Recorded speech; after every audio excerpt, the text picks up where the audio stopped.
اللہ تعالیٰ قرآن میں فرماتا ہے امانت کی، دیانت کی، غریبوں کی، یتیموں کی. تو کہنے کا مقصد یہ ہے کہ اس قوم کو اللہ تعالیٰ نے بے پناہ اپنا قدرتی دولت سے، وسائل سے مالا مال کیا ہے. آپ دیکھ لیں کہ ریکو ڈیک کو دیکھ لیں، اربوں کھربوں ڈالر کے خزانے اس میں دفن ہیں، لیکن آج بھی ہم ان کو نہیں نکال سکے اور قوم کو ہم اپنا اس سے فائدہ حاصل کرنے سے ہم نے ابھی تک روک رکھا ہے. وہ قوم کا قصور نہیں ہے، وہ اس تمام قیادت کا قصور ہے جنہوں نے اس کو ڈیل کیا، اور غلط طریقے سے ڈیل کیا یا صحیح طریقے سے ڈیل کیا. مگر آپ جو بھی حال ہے وہ دیکھ لیجئے کہ وہ خزانہ ابھی بھی بالکل وہ اندر دفن ہے، اور اس کو ہم پاکستان اپنی حالت نہیں بدل سکا. اس طرح میں اور کئی مثالیں دے سکتا ہوں. میں یہاں پر خود نمائی کی بات نہیں کرنا چاہتا کہ میں 10 سال پنجاب میں وزیر اعلیٰ رہا اور میں نے یہ کیا، نواز شریف کی قیادت میں یہ کیا. میں آج آپ کے سامنے میں ایک دکھی دل کے ساتھ جو 75 سالہ جو ہمارے جو دکھ ہیں، میں ان کا اپنا بیان ان کو کر رہا ہوں، اس لیے کہ ہمیں آج ان کو سامنے رکھ کر اور یہ اگر ہم فیصلہ کر لیں کہ نہیں ہم تاریخ کا رخ موڑ دیں گے اور دریاؤں کو عبور کریں گے اور سمندروں کو پار کریں گے اور پہاڑوں کو ان کو ول کم اوور، تو پھر اللہ تعالیٰ راستہ دے گا. لیکن اس طرح نہیں کہ ہم آج چین کب تک ہماری مدد کرے گا؟ وہ کہتا ہوگا یار یہ کب تک ہمارے پاس آ کے ہم سے مانگیں گے. سعودی عرب ہمیں کہتا ہوگا کہ یہ ہمارے بھائی ہیں، یہ کب اپنے پاؤں پہ کھڑے ہوں گے؟ تو اس قوم کی اصلاح اللہ تعالیٰ تبھی کرتا ہے جو اپنی اصلاح خود کرنے کے لیے تیار ہو جائے اور فیصلہ کر لے. ہم نے اپنا کم سے کم 15-20 دن مہینہ ہم نے کہا کہ ہم کس طرح ہم اس حکومت کی مہنگائی اور ان کی بدترین غفلت، کرپشن، پی ٹی آئی کی میں بات کر رہا ہوں، ان کے جو سکینڈلز ہیں، چاہے وہ گیس کا سکینڈل ہے، چاہے وہ ایکسپورٹ کا، شوگر کی ایکسپورٹ کا سکینڈل ہے، گندم کی ایکسپورٹ کا سکینڈل ہے. اور آپ دیکھیں کہ پھر ان کو اربوں روپے سبسڈی دی اور پھر سبسڈی دے کے ان کو خزانہ خالی کر دیا، ان کی موجیں کرا دی ان کی کارٹلز کی، اور وہ سکینڈلز انہوں نے بنائے. اور ہم ان کی پوری طرح ان کی بیخ کنی کرتے آئے، ان کی سختی سے ہم نے ان کو کنڈیم کیا. اور آج ہم بڑھائیں گے قیمتیں تو عوام کیا کہیں گے؟ لیکن پھر مجبوراً یہ کرنا پڑا. اور پوری کولیشن کو، میاں نواز شریف کو، زعما کو بڑی ان کو اس بات کی تکلیف تھی کہ ہم قیمتیں بڑھانے جا رہے ہیں. لیکن سب کے ذہن میں ایک بات تھی کہ پہلے ریاست بعد میں سیاست. اگر ریاست بچتی ہے تو سیاست بچ جائے گی. خدا نخواستہ ریاست کچھ ہوا، ماضی قریب کی حکومت کی بدترین لغزشوں اور کرپشن اور لیڈ بیک ان کی جو اپروچ تھی اور ٹوٹل انیکسپیرئنس، یہ انڈر 19 بھی نہیں تھی، یہ تو شاید انڈر 12 تھی یہ ٹیم جنہوں نے اس طرح کی حرکتیں کی اور قوم کا وقت برباد کیا، قوم کے وسائل برباد کیے. تو ہمیں پھر یہ قیمتیں بڑھانی پڑیں. مگر IMF تلا ہوا تھا کہ نہیں جی آپ وہ جو معاہدہ تھا اس کی ساری اس کی شکیں آپ اس کی پوری کریں اور ہمیں اعتبار نہیں ہے. دیکھیے آپ اندازہ کریں کہ اسٹیٹ وہ ہوتی ہے، اسٹیٹ کا یہ ایک سب سے بڑا تورا امتیاز یہ ہوتا ہے، ایک سب سے بڑا ان کا فیکٹر یہ ہوتا ہے کہ جو بھی معاہدہ کیا جائے اس کی پاسداری کی جائے. یا تو وہ شرطیں مانتے نہ، IMF کہتے جناب ہم یہ کام نہیں کر سکتے، وہ شرطیں مان کے اس کے اوپر دستخط کر کے ان کی جناب ان کی دھجیاں اڑا دیں. تو آج IMF کہتا تھا کہ آپ بھی تو پاکستان کی حکومت ہے، ہم آپ پہ کس طرح اعتبار کریں. تو بہرکیف یہ ایک بڑا مشکل مرحلہ تھا اور میں آپ کو یہ بتانا چاہتا ہوں کہ ابھی مشکلات آنی ہیں. دیکھیں میں ڈے 1 سے میں نے کہا تھا میں قوم سے کبھی انشاءاللہ غلط بات نہیں کروں گا، جو بات ہے سچی بات بیان کروں گا، اور جو مصلحتاً کوئی قومی مفاد میں کوئی بات نہیں بتانی تو میں دل میں راز رکھوں گا، لیکن قوم کے ساتھ میں کبھی غلط بیانی نہیں کروں گا. تو انشاءاللہ میں کچھ ہو جائے میں بات وہی کروں گا جو سچی ہے، اور پھر اگر کوئی بات کسی وجہ سے نہیں بیان کرنی بنتی تو وہ ہم دل میں رکھیں گے، لیکن قوم کو دھوکہ نہیں دیں گے. یہ نہیں کہیں گے جناب ہم 300 ارب ڈالر لے کے آئیں گے، ہم 90 دن میں جناب کرپشن ختم کر دیں گے، ہم جناب دودھ اور شہد کی نہریں بہا دیں گے، ہم جناب پاکستان کے نیا پاکستان لے کے آئیں گے. نیا پاکستان اب میں کہتا ہوں جو قائد کا پاکستان ہے اس کی طرف ہم چل پڑیں تو یہ بہت بڑی ہماری جیت ہوگی بالکل. تو اس لیے اب آئی ایم ایف سے ہمارا معاہدہ جو ہے وہ شرائط جو ہے آلموسٹ وہ طے ہو گئی ہیں, اور انشاءاللہ اگلے چند دنوں میں امید ہے اگر کوئی آئی ایم ایف نے کوئی اور اپنے شرط نہ لگا دی تو اب یہ معاملہ ہونے جا رہا ہے. لیکن آئی ایم ایف کے معاہدے کے نتیجے میں کیا راتوں رات خوشحالی آ جائے گی؟ بالکل نہیں. ہمیں اپنی جو فائنینشیل پوزیشن ہے اس کو مستحکم کرنا ہے, اور پھر اس پروگرام کے تحت جس سے ورلڈ بینک بھی ہماری طرف رجوع کرے گا, ایشین بینک بھی آئے گا, جو ادارے ہیں جو بائی لیٹرل ملٹی لیٹرل جو ادارے ہیں ان کے ساتھ, اسلامی جو ممالک ہیں ان کے ساتھ ہمارے جو فائنینشیل ٹریڈ وہ رشتے بڑھیں گے. وہ آئی ایم ایف ایک ایسا لنچ پن ہے کہ وہ اس سے یہ ہمیں مدد ملے گی, لیکن قوم کو خوشحالی اور ترقی کی طرف لے کے جانا وہ پھر یہ میری ذمہ داری ہوگی, اور کولیشن کی تمام پارٹیز کی ذمہ داری ہوگی, اور ہماری کابینہ کی ذمہ داری ہوگی, تمام اداروں کی ذمہ داری ہوگی کہ وہ مل کر شبانہ روز محنت کریں, جس میں قومی خوشحالی اور ترقی کے فیصلے ہیں ان کو ہم اپنے سر فہرست رکھیں, اور اس کے تابع جتنی خواہشات ہیں ان کو قربان کر دیں. ذاتی پسند ناپسند اس سے اوپر ہمیں اپنا بڑھنا ہوگا, اٹھنا ہوگا, اور محنت کر کے اللہ کا نام لے کے ہم وہ فیصلے کریں جس سے کہ یہ قوم ترقی اور خوشحالی کی طرف بڑھے گی. اس بجٹ میں آپ نے دیکھا کہ جہاں پر ہمیں غریب عوام اور کو اوپر بوجھ پڑا, یقیناً مہنگائی کا بوجھ پڑا, چاہے تیل ہے, چاہے وہ گیس ہے, اپنے پٹرول ہے, لیکن ساتھ پھر ہم نے 2000 روپے مہینہ اپنا عام آدمی کے لیے اس میں مہیا کیا تاکہ اس کو کچھ ریلیف ملے, اور بھی انشاءاللہ عام آدمی کو ریلیف دینے کے لیے انشاءاللہ مزید اقدامات ہم اٹھائیں گے. اس کے علاوہ اس بجٹ میں, اور ابھی میں چند دنوں میں ایک قوم سے پھر خطاب کروں گا, پہلی مرتبہ تاریخ میں پہلی مرتبہ جینون ٹیکس لگایا جا رہا ہے نیٹ انکم کے اوپر, جو بڑے بڑے جو اس ملک کے جن کو اللہ تعالیٰ نے بے پناہ جو دولت سے نوازا ہے, صاحب ثروت جن کو کہتے ہیں, ان کو انشاءاللہ ہم ٹیکس لگا رہے ہیں ان کے نیٹ انکم کے اوپر, اور وہ جب وہ کھرب پتی ہیں ارب پتی ہیں اللہ تعالیٰ ان کو اور دے. لیکن آج اگر عام آدمی اگر اس تکلیف سے گزر رہا ہے, اور عام آدمی نے, غریب نے, بیوہ نے, یتیم نے کب قربانی نہیں دی, کب انہوں نے پاکستان کے لیے اپنا خون پسینہ پیش نہیں کیا؟ 75 سال گزر گئے ہیں. وہ غریب عام آدمی وہی تو ہے جو پاکستان کا اصل معمار ہے, جس نے پاکستان کے چاہے وہ زراعت ہے, چاہے وہ صنعتیں ہیں, ان کی چمنیوں سے اگر دھواں نکلتا ہے تو وہ ایک مزدور کے ذریعے نکلتا ہے. اگر غلہ پیدا ہوتا ہے تو وہ دہقاں وہاں پر جو ہمارا کسان ہاری وہ پیدا کرتا ہے, اور دن رات محنت کرتا ہے, سردیوں میں, جاڑوں میں, گرمیوں میں. تو ان کے لیے ہم اگر انہوں نے بڑی مشکلیں برداشت کی ہیں تو میں سمجھتا ہوں کہ ہمارا یہ ایک سیاسی, دینی اور ملی فرض ہے کہ ان کو ہم پروٹیکٹ کریں, ان کے بچوں کو پروٹیکٹ کریں, ان کو تعلیم کے لیے, ان کو علاج کے لیے ان کو ہم سہولت مہیا کریں. بدقسمتی ہے, میں یہاں پر سیاسی بات نہیں کرنا, لیکن حقیقت یہ ہے کہ ماضی کی حکومت نے جو میاں نواز شریف کے آپ کے قائد کے دور میں جو مفت ادویات تھی اسپتالوں میں وہ ختم کر دی, مفت علاج تھا وہ ختم کر دیا.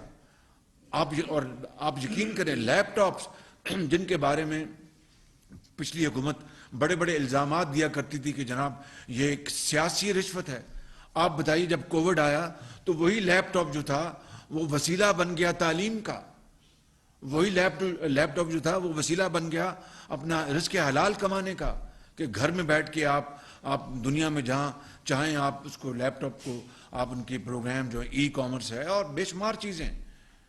تو میں سمجھتا ہوں کہ وہ تمام اچھے کام جو میاں نواز شریف کے زمانے میں ہو رہے تھے سب اس حکومت نے نہ صرف ان کو ختم کر دیا, اور غریب آدمی کو 3.5 سال میں ایک دھیلے کی کہیں ریلیف نہیں دیا. لاکھوں گھر لے لیں, ایک اینٹ نہیں رکھی, 1 کروڑ نوکری لے لیں, لاکھوں لوگ اور بے روزگار ہو گئے. تو میں سمجھتا ہوں کہ یہ ہیں وہ بڑے بڑے بلنڈرز اور ظلم اور زیادتی جو پچھلی حکومت نے کی, اور پھر چین سے تعلقات خراب کر لیے, سعودی عرب سے تعلقات خراب کر لیے, ترکی سے تعلقات خراب کر لیے. ترکی ہمارا بہترین دوستوں میں شمار ہوتا ہے, ان کے ساتھ تعلقات خراب کر لیے, یو اے ای سے تعلقات خراب کر لیے. اور بھاشن دینا, کبھی قومیں اس طرح بنتی ہیں؟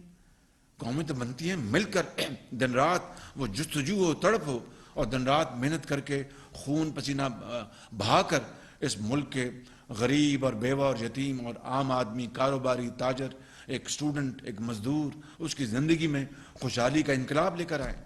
تو میں سمجھتا ہوں کہ یہ وہ راستہ ہے جس کو ہم نے اب اپنانا ہے انشاءاللہ. اس کے لیے ہم پوری طرح تیار ہیں, میں پوری طرح تیار ہوں, آپ سب کے ساتھ مل کر, تمام اتحادی جماعتوں کے ساتھ مل کر اور عوام کے ساتھ مل کر, اداروں کے ساتھ مل کر, پارلیمان ہو, چاہے ہماری مقننہ ہو, چاہے وہ ایڈمنسٹریشن ہے, چاہے وہ دوسرے ادارے ہیں, مل کر ہمیں اس قوم کو بنانا ہے.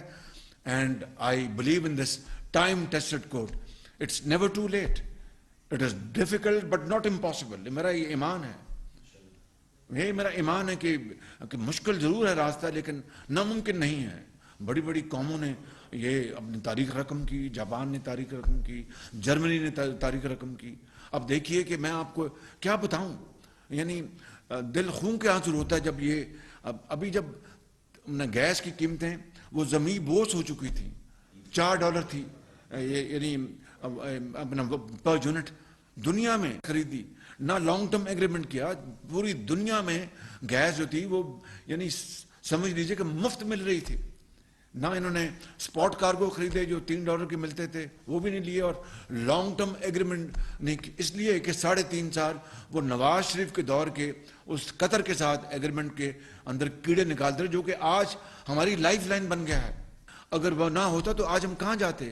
میں اس لیے ساری باتیں یہ بتائی ہیں کہ ابھی ہم نے چند دن پہلے میں نے یہ بالکل واضح ہدایت دی تھی کہ جس طرح بھی ہے ہم نے لوڈ شیڈنگ کو کم سے کم رکھنا ہے. غریب آدمی کے لیے پنکھا بھی نہ چلا شدید گرمی میں تو پھر وہ بد دعائیں دیں گے. ایک طرف مہنگائی ہے, ایک طرف بے روزگاری ہے, ایک طرف ظلم زیادتی, اور غریب آدمی کو ہم رات کو پنکھا بھی نہ مل سکے تو وہ ہمارے بارے میں کیا سوچے گا.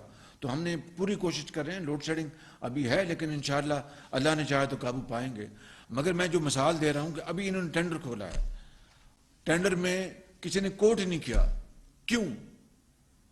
اس لیے نہیں کہ اپنا وہ ہمیں دینا نہیں چاہتے, اس لیے کہ گیس اب اویلیبل نہیں ہے. وہ سارے کے سارے وہ یورپ کے جو ممالک ہیں اور دوسرے شمالی امریکہ کے, یورپ کے اور دوسرے فارس کے, وہ گیس خرید رہے ہیں اور ان کو اپنا انہوں نے ایگریمنٹ کر لی ہے انہوں نے. اب ہمارے پاس جو اللہ تعالیٰ نے اپرچونٹی دی تھی پچھلی حکومت کو کہ وہ سستی ترین گیس مل رہی تھی $3 کے اوپر, $4 کے اوپر, اس کے اوپر ایگریمنٹس کر لیتے. آج وہ جو ایگریمنٹ ہو جاتے تو آج جن ممالک نے ہم سے وہ ایگریمنٹ کرنے تھے وہ آج پابند ہوتے وہ گیس دینے پہ. $13 پہ جو ہم نے نواز شریف صاحب کے دور میں اس میں تو گیس مل رہی ہے, لیکن ہمیں مزید گیس چاہیے. پاکستان میں جو گیس کے جو ذخائر ہیں وہ ہر روز کم ہو رہے ہیں, لیکن اب ہمیں باہر سے ہم گیس منگوانی ہے, گیس ہمیں مل نہیں رہی, اس لیے کہ کوئی انہوں نے ایگریمنٹ کیا نہیں, اور اللہ نے ان کو موقع دیا تھا جب یہ کر سکتے تھے. تو یہ ہیں وہ یعنی کیا کہتے ہیں میگا بلنڈرز, یعنی جس کو کہتے ہیں فاش غلطیاں انہوں نے کی, فاش غلطیاں انہوں نے کی جس سے کہ قومی معیشت کو بے پناہ نقصان پہنچ چکا ہے. تو اب اس سارے نقصان کو اب ہمیں ظاہر ہے کہ ذمہ داری ہماری ہے. انشاءاللہ اس نقصان کو ہم نے اپنا بڑے عزم و ہمت کے ساتھ اور بڑے حوصلے کے ساتھ ہم نے اس کو آہستہ آہستہ اس میں کمی لانی ہے, خوشحالی کی طرف آگے بڑھنا ہے.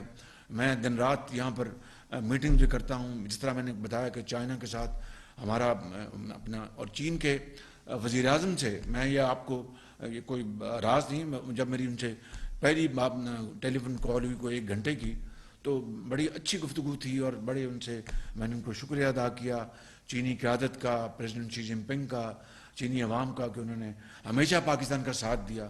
تو میں نے ان کو کہا کہ آپ یہ سی پیک کو بھی ہم نے دوبارہ ریوائیو کرنا ہے. تو انہوں نے کہا بالکل ہم وزیر اعظم کریں گے. انہوں نے ML1 جو ہے وہ ریلوے کا پروجیکٹ جو پچھلی حکومت نے, دیکھیے ایک طرف آپ برے وقت میں اپنے ایک بہترین ساتھی, ایک قابل اعتبار ساتھی سے مدد لیں اور پھر اس کے اوپر تنقید کریں اور ان کے اوپر آپ الزامات, بے جا الزامات لگائیں. تو اس سے بڑا میں بتاؤں کہ اس سے بڑا پاکستان کے عوام کے ساتھ ظلم اپنے آپ سے تو آپ کر رہے ہیں, پاکستان کے 22 کروڑ عوام کو، ان کو بھی آپ نہیں بخش رہے کہ ایک ایسا ساتھی چین جس نے برے وقت میں ہمیں وہ پلانٹس دیے اپنا بجلی کے 1300 میگا واٹ کے، چاہے وہ سائی وال کا ہے، چاہے وہ پورٹ قاسم کا ہے، چاہے وہ اپنا تھر میں ہے، چاہے وہ اپنا ہب میں ہے، اور چاہے وہ دوسرے منصوبے، انہوں نے برے وقت میں جب 20 گھنٹے کی لوڈ شیڈنگ تھی تو انہوں نے پلانٹ سی پیک میں لگا دیے. اس کے بعد پچھلی حکومت نے کہا اس میں تو کرپشن ہوئی ہے، اس میں تو یہ ہوا. چین کے دل پر کیا گزری ہوگی کہ یار ان کو ہم نے، اور وہ سرمایہ کاری تھی، اس میں کوئی اپنا لون نہیں تھا، وہ سرمایہ کاری تھی، اٹ واز انویسٹمنٹ. وہ تو اپنا نیپرا نے ایک ٹیرف دیا ہوتا ہے کہ یہ ٹیرف ہے، آپ آئیں سرمایہ کاری کریں. تو انہوں نے سرمایہ کاری کر کے بجلی مہیا کی ہزاروں میگا واٹ، اور اس کے بعد ہم ان کے پیچھے پڑ گئے. کیا ان کے دل پہ گزری ہوگی؟ لیکن میں کہتا ہوں کہ میں ان کا بہت شکر گزار ہوں. انہوں نے ایک لفظ انہوں نے گلے کا نہیں کیا. وزیر اعظم چین نے مجھ سے انہوں نے کہا کہ نہیں، ہم بالکل تیار ہیں، ML1 کو بھی ہم سپورٹ کریں گے اور بھی یہ کریں گے. کہ اس تمام تر الزام تراشی کے باوجود بھی وہ کہہ رہے ہیں کہ نہیں، ہم پاکستان کے ساتھ ہیں. اور دیکھیے کہ $2.3 ارب کا انہوں نے اب ہمارا ہو رہا ہے. ابھی سعودی عرب بھی انشاءاللہ مجھے پوری امید ہے. لیکن جو شعر ہے کہ خودی کو کر بلند اتنا کہ ہر تقدیر سے پہلے، خودی کو کر بلند اتنا کہ ہر تقدیر سے پہلے خدا بندے سے خود پوچھے بتا تیری رضا کیا ہے. یہ خودی وہ گردن میں سری والی خودی نہیں ہے، یہ خودی وہ اپنا ایک کیا کہتے ہیں تکبر اور رونت کی یہ خودی نہیں ہے. یہ محنت اور دیانتداری اور اتحاد اتفاق اور دن رات محنت کرنا اور ساتھ انکساری، یہ وہ خودی ہے کہ رب پوچھتا ہے کہ یہ تم کرو گے تو میں تمہیں اپنا وہ تمہارے بہت قریب آ جاؤں گا. تو اگر ہم رونت، تکبر اور میں کیا لفظ استعمال کروں کہ انتہائی افسوسناک جو ان کا رویہ رہا ہے، تو پھر یہ دوست ممالک کیا کہیں گے آپ کے بارے میں؟ یعنی یہ کس نے کہا تھا؟ اسی حکومت کے وزیر خارجہ نے کہا کہ ہم کشمیر کا مسئلہ سعودی عرب کے بغیر حل کر لیں گے. اندازہ کر لیں ذرا، جو ملک ہمیشہ ترکی اور سعودی عرب اور چین ہمیشہ کشمیر کے لیے انہوں نے کاز کے لیے ہمیشہ بات کی، یہ دیکھیں ذرا. تو اس طرح دوست ممالک کو ناراض کرنا، یہ کہاں لکھا تھا؟ یہ ہے وہ نیا پاکستان، یہ ہے وہ تبدیلی جس نے ہماری معاشرے کے اندر جو ہماری روایات ہیں، ہماری بردباری کی، ایک احترام کی بزرگوں میں اور بچوں میں، استاد اور طالب علم میں، آجر اور اجیر میں، وہ جو روایات جو احترام کی اور بردباری کی، وہ سب تباہ کر دی. اور آج ہم یعنی ہر جگہ آپ دیکھیں کہ معاذ رہی ہے، پورا معاشرہ جو ہے وہ پلوٹ ہو چکا ہے بالکل. تو اس سارے کو، یہ خالی معاشی بربادی نہیں ہے، یہ معاشرتی بربادی بھی ہوئی ہے، سماجی بربادی بھی ہوئی ہے.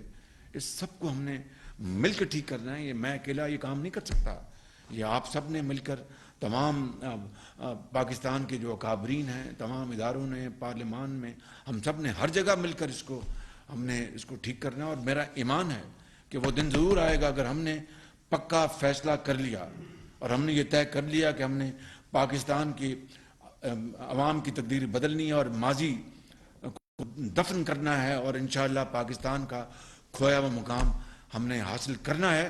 تو باخدا پھر وہ اللہ تعالیٰ بہت کرم فرمائیں گے، وقت بھر بہت قریب آ جائے گا انشاءاللہ.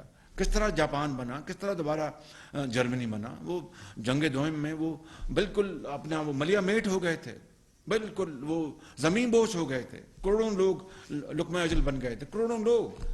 وہ ہیروشیما میں اور ناگاساکی میں جو ہوا، اور پھر جو ایلائڈ فورسز نے جرمنی کو تہوالا کر دیا، تو اس کے بعد 50 سال میں، 60 سال میں کس طرح وہ دوبارہ وہ اوت کرو اور اوج ثریا سے وہ باتیں کرنے لگے؟ کس طرح ممکن تھا؟ صرف محنت اور امانت اور دیانت، اور کوئی وجہ نہیں تھی. بالکل کوئی چھو منتر، کوئی جادو نہیں تھا، کوئی اور نہیں تھی چیز. Japan 3rd largest economy in the world, Germany 4th اور 5th largest economy in the world, China 2nd largest economy in the world. China کا جو پر کیپٹا انکم جو تھی وہ پاکستان کے مقابلے میں 1949 میں ہم سے پیچھے، ایون ٹل لیٹ 70s پرابیبلی. سو میں یہ لمبی بات ہو گئی، بہت میں نے بات کی، لیکن میں آپ کو یہ گزارش کرنا چاہتا ہوں، آج بھی ابھی طے کر لیں کہ اٹھ کھڑے اور فیصلہ کر لیں کہ ہم نے اس قوم کی تقدیر بدلنی ہے. تو میں خدا کی قسم کھا کے کہتا ہوں کہ یہ تو پر ہمارے اوپر منحصر، پر اللہ کا کرم اگر ہوگا انشاءاللہ، اس کے کرم کو بغیر تو کچھ نہیں. اور خوشحالی اور ترقی وہ ہمارے مقدر انشاءاللہ ہوگی، اور انشاءاللہ دنیا میں پاکستان اپنا کھویا مقام حاصل کرے گا. مگر وہ کس طرح، وہ شعر ہے نا جی کہ پھونک ڈالے یہ زمین و آسمان مستعار، اور خاکستر سے آپ اپنا جہاں پیدا کرے. یعنی جو خاک جو ہے اس سے نئی زندگی بنائے، نیا گھر تعمیر کرے، نیا ملک، نئی قوم تعمیر کرے. کیا اس میں اتنی گہرائی ہے اس انشار میں کہ کسی اور جگہ جانے کی ضرورت نہیں ہے. قرآن کریم کے احکامات دیکھیں، اسوہ حسنہ کو دیکھیں، اس کے بعد اقبال کے اشعار کو دیکھیں، پر کہیں اور جانے کی ضرورت ہے؟ کہیں جانے کی ضرورت نہیں ہے. تو میں یہ سمجھتا ہوں کہ آج آپ سے پہلی ملاقات ہوئی، لیکن یقین کریں دل میرا بھرا ہوا ہے بالکل ان چیزوں کو. میں دن رات بیٹھتا ہوں. اب بتائیے کہ ایک دن کے لیے میں روز بیٹھتا ہوں کہ اپنا پیٹرول، اپنا ڈیزل کی جہاز کا کب شپمنٹ ہو رہی ہے، اپنا گیس کی کب شپمنٹ ہو رہی ہے، بتائیے گوادر کا کیا ہو رہا ہے، بتائیے رشکائی کا کیا ہو رہا ہے، کراچی میں اپنا جو پانی کا کیا معاملہ ہے، بلوچستان میں دوسرا معاملہ کیا ہے، پنجاب میں. یہ دیکھیں کہ یہ وہ معاملات ہیں جو کہ 75 سال میں ہنوز حل طلب ہیں. یقین کریں آپ، بالکل ہنوز حل طلب ہیں آج بھی. اچھا، آج کل $57 ملین آیا، پرسوں ہمارے وہ جو پروگرام ہے روشن، تو بڑی خوشی ہوئی کہ اپنا باہر کے ہمارے جو عظیم جو سفیر ہیں پاکستانی، انہوں نے $57 ملین بھجوایا پہلے دن. ایک دن میں یہ سب سے زیادہ ریمیٹنس ہے ماضی کے ریکارڈ میں، ان ون ڈے. تو مطلب کہنے کا یہ کہ اعتماد پیدا کریں. اعتماد تب پیدا ہوگا کہ سچی بات کریں قوم سے، جھوٹ نہ بولیں، بتا دیں قوم کو کہ یہ غلطی ہوگی، ہمیں معاف کر دیں. انشاءاللہ یہ کام، جھوٹ کے اوپر جھوٹ بولنا، غلط بیانیاں کرنا، قوم کو دھوکہ دینا، یہ کہاں کی لیڈرشپ ہے، یہ کہاں کی سیاست ہے. تو اس لیے میں سمجھتا ہوں کہ ہمیں آج فیصلہ کرنا ہوگا، ہوش کے ناخن لینے ہوں گے. بطور قوم فیصلہ قوم تیار ہے. قوم کب تیار نہیں تھی؟ یہ 22 کروڑ عوام، وہ تو آج بھی تیار ہیں اور کل بھی تیار تھے. تو اس لیے میں سمجھتا ہوں کہ ہمیں اب مزید وقت اور ہمیں ان کو آزمائش میں نہیں ڈالنا چاہیے.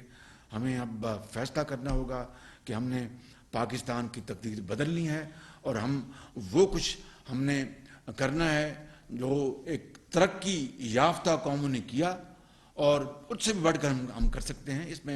اس قوم میں بڑا وزن ہے، بڑی جان ہے، بڑی توانائی ہے. کیا کچھ رب تعالیٰ نے ہمیں نہیں دیا. اب بتائیے کہ یہ جو آپ چلتے ہیں دیامر بھاشا ڈیم سے اوپر جائیں نیچے آئیں، ایک 40,000 میگا واٹ کی کیسکیڈنگ ہے. اور ہم اس وقت دیامر بھاشا ڈیم کا وہ ڈیم بن رہا ہے، اس میں اپنا وقت لگے گا. وہ بھی میاں نواز شریف نے اپنے دور میں اس کی سنگ بنیاد رکھا. داسو ڈیم کا بھی سنگ بنیاد رکھا. یہ وہ ڈیمز ہیں، یہ وہ چیزیں ہیں جو دہائیوں پہلے مکمل ہو جانی چاہیے تھیں. لیکن اب ایک نئی حکمت عملی بنائیں، ایک نئی سوچ کے ساتھ، ایک نئی ویژن کے ساتھ، ایک نئی کمٹمنٹ کے ساتھ اللہ کو ہم اپنا اس سے معافی مانگ کر، اس سے دعا مانگ کر ہم چلیں گے اور بھاگیں گے تو انشاءاللہ منزل جو ہے ہمیں ضرور ملے گی. راستے میں مشکلات آئیں گی جس طرح میں نے بیان کیا، لیکن ہم کوئی لمحہ نہیں ہم ضائع کریں گے، کوئی ہم اپرچونٹی نہیں جانے دیں گے جس سے کہ ہم اپنے پاکستان کو خوشحالی کی طرف تیزی کے ساتھ لے کے چلیں. اور جب آدمی فیصلہ کر لیتا ہے نا، فیصلہ، تو اللہ تعالیٰ 100 طریقے، 1000 طریقوں سے دروازے کھول دیتا ہے اپنی رحمت کے اور کرم کے، اور وہ مدد کرتا ہے اللہ تعالیٰ. مگر فیصلہ نہ کرے اور صبح سو کے دن میں آپ 12 بجے اٹھیں اور پھر جناب بھاشن دیں، تو کون آپ کی بات مانے گا، کون آپ کی بات سنے گا. تو میں سمجھتا ہوں کہ یہ وہ معاملات ہیں جو آج یقین کریں ملاقات تو تھی کہ بات کریں گے، لیکن یہ وہ سیاسی، یہ وہ معاشی، یہ وہ سماجی، یہ وہ ہمارے ڈپلومیٹک جو چیلنجز ہیں جو ہمیں آج درپیش ہیں. اگر ہم نے زندگی بسر کرنی عزت کی اور وقار کی اور ایک ایسے قوم کے طور پر جس کو دنیا جو ہے اس کی عزت کرے، تو پھر ہمیں عزت کے لیے اپنی منوانے کے لیے ہمیں دن رات اپنا اسی راستے پہ جانا ہوگا جس طرح ان قوموں نے عزت حاصل کی۔ اللہ نے ہمیں دریا بھی دیے، سمندر بھی دیے، پورٹس بھی دیں، اور پن بجلی کے منصوبے دیے، اور کانیں دیں کوئلے کی، سونے کی، آئرن اور کی، سب مدفن ہیں، سب مدفن ہیں۔ اس لیے اگر ہم نے فیصلہ کرنا ہے تو پھر یہ فیصلہ کریں کہ کشکول کو انشاءاللہ آہستہ آہستہ ہم توڑ کے دم لیں گے، اور ساتھ ساتھ اپنی جو دولت رب نے ہمیں دی ہے، عطا کی ہے، اس کو ہم نکالیں گے، استعمال کریں گے، اور قوم کے قدموں میں نچھاور کریں گے ان کی ترقی اور خوشحالی کے لیے۔ یہی وہ راستہ اور کوئی راستہ نہیں ہے۔ میں بہت شکر گزار ہوں آپ کا۔ وزیر اعظم محمد شہباز شریف